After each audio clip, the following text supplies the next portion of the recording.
Welcome to good stories. ఈరోజు మనం తెలుసుకోబోయే కథ పేరు నిశ్శబ్దం వెనుక కథ పార్ట్ 8.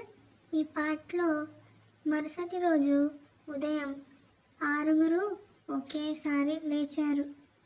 ఎవరు కూడా అలారం పెట్టలేదు. ఎవరికి నిద్ర సరిపోలేదు. కానీ వారి తలల్లో మాత్రం ఒకటే ఆలోచన. బయట హాస్టల్లో అమ్మాయిల రద్దీ, వాటర్ బాటిల్స్, నవ్వులు, వారి పరుగులు అన్నీ వినిపిస్తున్నాయి. అన్నీ మామూలుగానే ఉన్నాయి. కానీ వీళ్ళకు మాత్రం అంతా భిన్నంగానే అనిపించింది. జాహ్నవి అద్దం ముందు నిలబడి తన జుట్టుని సరిచేసుకుంటుంది. ఆమె కళ్ళల్లో అలసట కనిపిస్తుంది. ప్రణతి దగ్గరకు వచ్చి, ఈరోజు మనం నార్మల్గా ఉండాలి అని అంది. అవును అని జాహ్నవి అంది. ఏం తెలియనట్టు నటించాలి. ఆనంది, సింధు కూడా రెడీ అయ్యారు. సింధు తన డైరీని బ్యాగ్లో వేసుకుంది. అది ఇప్పుడు వాళ్లకు చాలా ముఖ్యమైన వస్తువు. లిఖిత మరియు మోహిని ముందే బయటకు వచ్చారు. మోహిని నవ్వుతూ, ఈరోజు ఫస్ట్ పీరియడ్ ల్యాబ్ కదా అని అంది. ఆ నవ్వు వెనుక కూడా చాలా టెన్షన్ దాగి ఉంది. 6 కలిసి కోచింగ్ సెంటర్కి నడిచారు. రోడ్డు మీద ట్రాఫిక్, బస్సుల శబ్దం అన్నీ సాధారణమే. సెంటర్ దగ్గరికి రాగానే జాహ్నవి ఆగిపోయింది.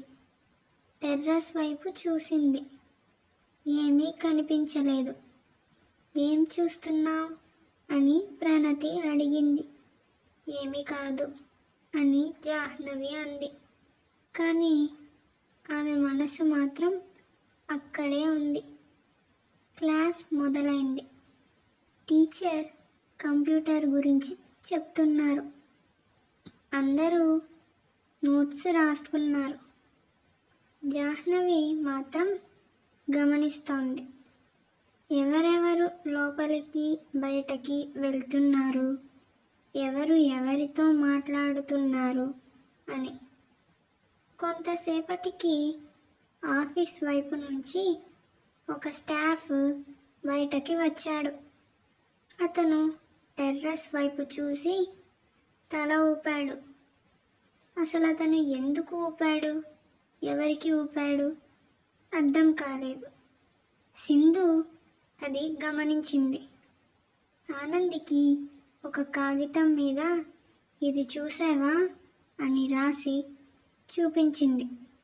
ఆనంది కళ్ళు పెద్దవయ్యాయి. తల ఊపింది. లంచ్ టైంలో 6 కలిసి కూర్చోలేదు. అది వాళ్ళే నిర్ణయించారు. అందరూ విడివిడిగా ఉన్నారు. కానీ చూపులు మాత్రం ఒకరిని ఒకరు వెతుకుతున్నాయి. లిఖిత మరియు మోహిని క్యాంటీన్ దగ్గర ఉన్నారు. మోహిని చుట్టూ చూసి, ఈరోజు ప్రిన్సిపల్ ఆఫీస్ తలుపు ఎక్కువసేపు మూసి ఉంది అని అంది. నిన్న కూడా అలాగే అని లిఖిత అంది. కానీ ఎవరినీ లోపలికి పిలవలేదు అని అంది. ఇంకొక వైపు జాహ్నవి మరియు ప్రణతి మెట్ల దగ్గర నిలబడ్డారు. టెర్రస్కు వెళ్ళే దారి అక్కడే. ఆ దారి ఖాళీగా ఉంది. ఈరోజు ఆమె పైకి వెళ్ళలేదా అని ప్రణతి అడిగింది.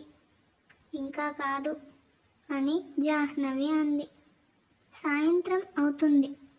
వాతావరణం మారుతోంది.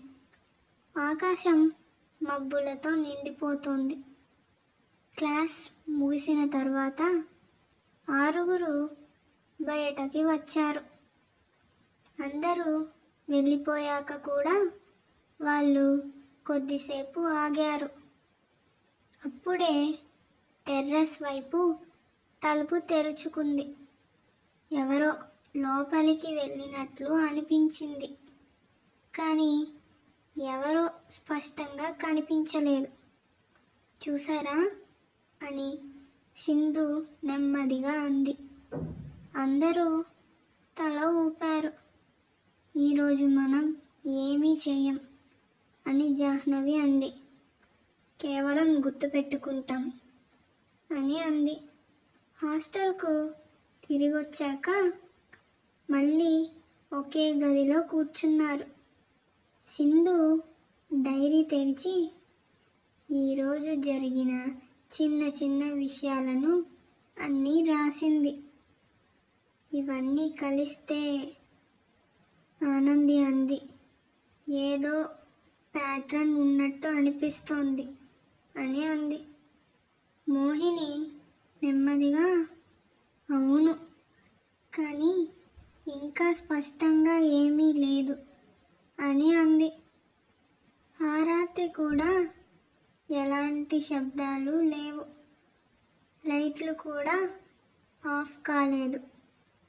కానీ ఆ నిశ్శబ్దం ఇంకా బరువుగా ఉంది.